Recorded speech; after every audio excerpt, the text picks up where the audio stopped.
faithfully delivering value and exploring great books worldwide. Hello, this is Sally's Book Talk. In life, we face all sorts of choices. Some are no big deal, like deciding what to eat for dinner, while some choices could actually shape your whole life. For example, Sean faces a critical choice. Shawan is graduating high school and heading to college. But what kind of university should she pick? Should it be a public university or a private one? Public universities have cheaper tuition, but large classes mean fewer face to face chats with professors. Private ones, small classes with lively discussions, but tuition is way pricier. In teaching content, public universities lean more toward research, while private universities focus on boosting students' skills. If you were Shellen, how would you choose? The book we're covering today will teach you how to make decisions. The author, Stephen Robbins, is a world-renowned management professor and authority in organizational behavior. Robbins has spent tons of time writing management textbooks like Management, Fundamentals of Management, Organizational Behavior, Essentials, used by thousands of universities globally. At today's book, the author ditched the complex theories. It's a personal decision-making guide just for everyday folks. Robbins uses super easy language and real-life examples to show how to make scientific decisions, aiming to boost decision quality. All right, next, I'll break down the book's content into two parts. First, why is making good decisions so tough? Second, how can we actually make good decisions? Let's dive into it. First question, why is decision making so hard? I'll categorize the 17 common mistakes people make in decisions, as the author points out, into before, during, and after the decision, and walk you through them. Before deciding, folks often face two situations. First, dragging their feet on making a choice. The research shows that the main cause of procrastination is ambivalence. If one option beats all others in every way, decision makers won't feel ambivalent and choosing becomes pretty straightforward. But usually, every option has pros and cons, so people get ambivalent, decisions get tricky, and they delay the hunt for more info or alternatives. And when it comes to the point where you can't delay any longer, you make a hasty decision instead of procrastinating. On the contrary, another situation is decision makers rushing to make decisions. This is because people fall into a trap of instant gratification. If it feels good, they want to enjoy it immediately. If it feels bad, they try every way to procrastinate. For example, why are people so reluctant to lose weight? Because delicious food brings instant joy, while the possible consequences like weight gain and diseases are pushed to an uncertain future. All right, after covering pre-decision, there are even more pitfalls during decision making. There are 4 common types of pitfalls. First, overconfidence. When judging if something is feasible, people often have a common flaw, overestimating their ability and underestimating the difficulty. Adam Smith long ago said that most people have an arrogant conceit about their abilities. Overconfidence leads to a lack of objective self-evaluation. And when facing choices, people don't first think to gather sufficient information. Instead, they judge based on their own experience. And this experience is often the most vivid and easiest to recall in memory. It has a professional term called availability bias. Give an example and you'll understand. The 9/11 event gave all Americans a profound awareness of air disasters. More Americans, fearing another air disaster or hijacking, decided not to travel by plane and instead drove cars. But in reality, the probability of an air disaster is much lower than that of a car accident. According to statistics, in the 3 months after September 11th, the average monthly death toll from traffic accidents increased by 344 people compared to the same period before. This is a typical availability bias. When making decisions, people gauge risks based on the most readily available information in their minds. Overconfidence is also reflected in representativeness bias, meaning thinking that no success is unreplicable. If others can succeed, so can I. For example, after Lang Lang and Liundi became famous, more and more children in China started learning piano. In 2016, the China Musicians Association revealed that over 30 million children nationwide were learning piano, with about 200,000 students entering music colleges annually. Oh, but besides Lang Lang and Li Yindi, no third young, world renowned Chinese pianist has emerged. Piano learning children and parents believe that with effort, they can achieve the same success, but they overlook the differences between their own children and Lang Lang. Mi Yundi's differences in personal conditions, family education, and opportunity grasp. Regarding overconfidence, the author warns that when someone thinks their judgment is absolutely correct and feels very certain about everything, that person is severely overconfident. So we must treat their decisions cautiously. His decisions. During decision making, the second common pitfall is having the decision process controlled by subjective stances. When gathering information or making judgments, people unconsciously lean toward their own positions, carry their biases, and automatically ignore information that doesn't match their stance. Only listening to what they want to hear, it's hard to objectively evaluate all aspects of things. A classic case illustrates this phenomenon well.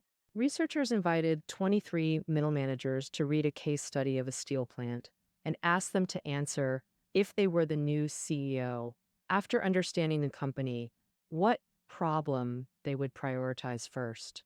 The study results showed that among these 23 managers, those from the sales department proposed solving sales-related issues first, and those from the production department proposed solving production-related issues first. In summary, these managers all demanded to solve issues most relevant to their own fields first. The third common pitfall during decision-making is indecisiveness, repeatedly weighing the pros and cons. So what causes this? The main cause of indecisiveness is unwillingness to abandon sunk costs. What are sunk costs? They are those that have already occurred, costs that are no longer useful for current decisions. For example, if you pay to watch a movie and find it's bad, the money spent is a sunk cost. It has no direct bearing on whether you should continue watching because the ticket cost is already gone. If the movie ticket cost is just a small expense, many people would decide to give up on the bad movie. But when the cost is large enough, what would the situation be like? There's a study like this. A company producing military aircraft wants to develop a new stealth fighter. When the development reached 90% completion, another company had already developed a stealth fighter first. At this point, do you continue investing $1 million in R&D or abandon the project and use the already mature technology? The researchers told the first group of test subjects that the company had already spent $10 million. As a result, 85% of this group thought they should keep going with the R&D project. The second group of test subjects didn't know about the $10 million. As a result, only 17% of this group chose to continue the R&D. So for this company, what's a good decision? That means dropping the R&D because the $10 million is already a past expense. It's a sunk cost. Deciding whether to push on now, since another company already has mature new tech, this company should use that instead of risking failure by continuing R&D. This is just like what we often call cutting losses timely, all to avoid more losses down the road. Having covered the mistakes people often make during decision making, now let's discuss how people wrongly evaluate decision outcomes during post-mortem analysis. Decision outcomes are usually two types: success or failure. People often credit success to internal factors and blame failure on external ones. In other words, success is because I'm smart and hardworking. Failure is due to bad conditions or lousy luck. Let's give another example. Maria is a client of Randall, a broker at a securities firm. Around the year 2000, U.S. tech stocks were booming. Randall recommended Maria buy tech stocks, boosting her assets from $350,000 to $500,000. But by 2001, the tech bubble burst and the US stock market crashed. Maria's assets dropped to just $76,000. When assets were rising, Maria thought following Randall's advice was spot on. But when assets shrank, she blamed Randall for misjudgment and said he should cover her losses. Randall, though, completely ignored her accusations. He pinned the stock loss on the securities firm's bad advice, poor risk warnings, and Maria's own greed. In this case, both Maria and broker Randall had the same tendency. They didn't look inward after the asset drop, but frantically hunted for outside factors. Maria refused to admit her greed, and Randall didn't reflect on his decision blunders. When they need to make decisions on similar issues again, they might repeat the same mistakes. Another common way of misjudging decision outcomes is called hindsight bias. And what does that mean? First, here's an example. Darren and Jenny went on a self-driving trip abroad and got lost on the way to their destination. After studying the map, Darren thought they should take Highway N20, while Jenny believed they should take Highway N152. With Jenny insisting, Darren compromised and they took Highway N152.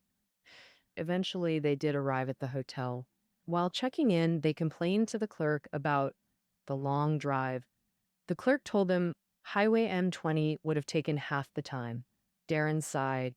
Oh, I knew we should have taken N20. See, you didn't listen to me. Jenny shook her head. Yeah, why weren't you so sure hours ago? In this example, Darren shows classic hindsight bias. Simply put, it's being an armchair quarterback after the fact. It's when people look back after the outcome and form the illusion, I knew it all along. This weakens their ability to learn from the past, creates false confidence in their predictive skills, and reduces decision quality. All right, let's summarize the first question. Why is making good decisions so difficult? Before deciding, people procrastinate when choices are overwhelming, or make snap decisions seeking instant gratification without considering consequences. During decisions, three common errors. First, overconfidence, making judgments based on familiar but incomplete experiences, ignoring probabilities, and copying others' success stories. Second is letting subjective emotions control the process. People with this tendency get angry or impulsive during decisions and are swayed by preset biases. They only see what they want to see and hear what they want to hear. And third is indecisiveness, endlessly weighing pros and cons, failing to act decisively, cut losses timely, or abandon sunk costs, preventing good decisions. After decisions, misjudging outcomes by taking credit for success, blaming others for failure, and being Monday morning quarterbacks, thinking they could have predicted it, creating false confidence. So, how do we overcome these biases to make rational decisions? That's what I'll address now.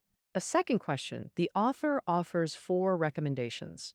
First, identify crucial decisions beforehand. Second, during decisions, don't dwell on the past or daydream about the future. Third, post-decision, acknowledge that everyone makes mistakes. Fourth, view experience rationally too. Let's break them down. First, identify crucial decisions beforehand. Life is long, but pivotal choices are few, like which university to attend for college entrance exams, whether to pursue grad school, what career to choose, who to marry, etc. Thus, recognizing key decisions is step 1 toward good choices. How to gauge a decision's importance. Assess its impact on your future. Entering a thriving industry affects your entire career. That's clearly vital. Whereas picking a vacation spot, if it's boring, just choose differently next time. Far less critical. Many who spot key decisions still hesitate, fearing risk. The author stresses, without sacrificing stability to take risks, monumental success is unlikely.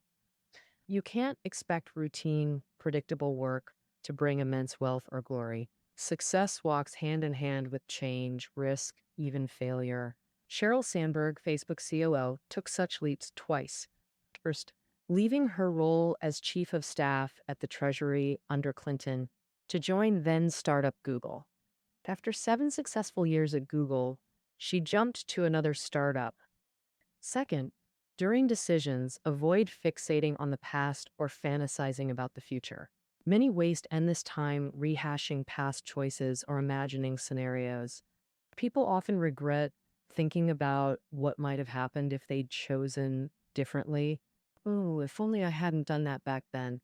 If only I'd picked the other path. The closer to success, the more regret stings. That's why in sports, silver medalists often feel worse than bronze winners, because maybe one small mistake cost them the championship trophy. So, how to overcome regret? First, realize not every decision deserves rehashing. Mistakes happen. Just start fresh next time. Invest time in crucial choices. Linking current decisions to future goals is vital. Take Nokia. Once the mobile king, during the smartphone era, they stuck with Symbian instead of adopting Google's Android. They wanted to curb Android's growth, but forgot rivals would prefer Android since it wasn't Nokia's system. Without direct competition, Symbian became isolated from the mainstream market. Unless it became flawless and addictive, users would switch to iOS or Android. Failing to connect short-term gains with future share caused Nokia's empire to crumble. So when deciding, think ahead. Does this align with future goals? And if not linked, is it from too little info? Actually, opposite. In our info-flooded age, we're drowning in data. Past experiences, future projections, cost analyses, profit forecasts, risk assessments flood in via TV, web, magazines. So what to do with this deluge? The author says, first accept you can't get all information. When more effort won't yield better info, stop and narrow down existing options. This perspective is highly valuable for perfectionists, effectively reducing their indecisiveness and hesitation. Remember, more choices mean greater potential for future regret. Stephen also suggests that sometimes stopping and doing nothing is a valid choice, especially when emotionally charged or facing pressure or crisis. There's an old Chinese saying, act slowly for perfection.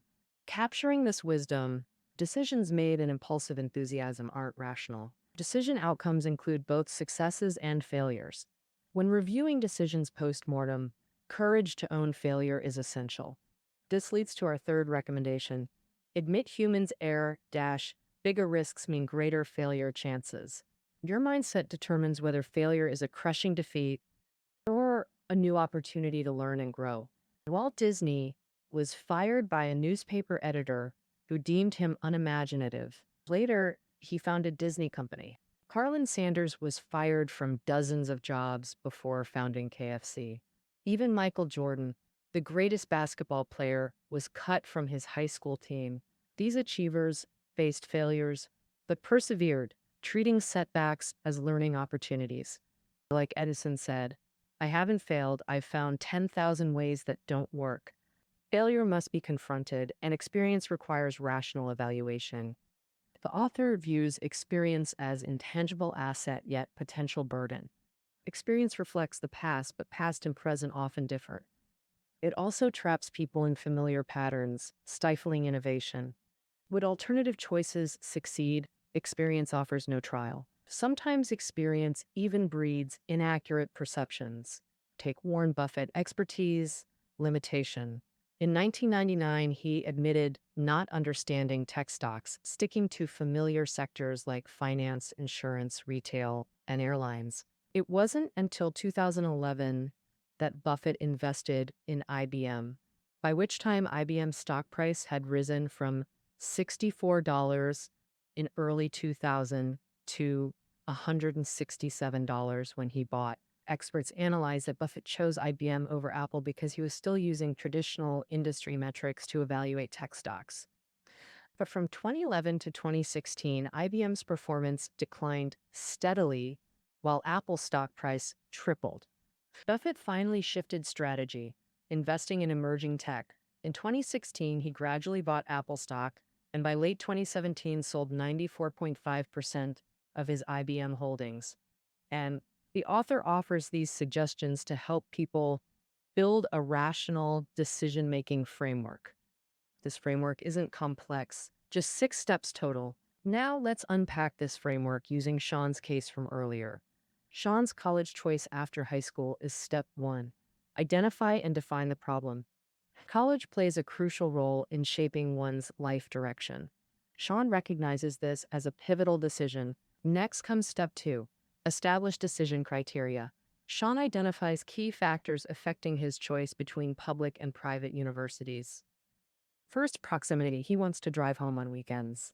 Second, accounting program availability. He's keen on majoring in accounting. Third, affordability. His parents can only cover $15,000 per year.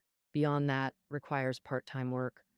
Additional criteria: golf team, higher female to male ratio, active club scene. After listing these criteria, he moves to step 3.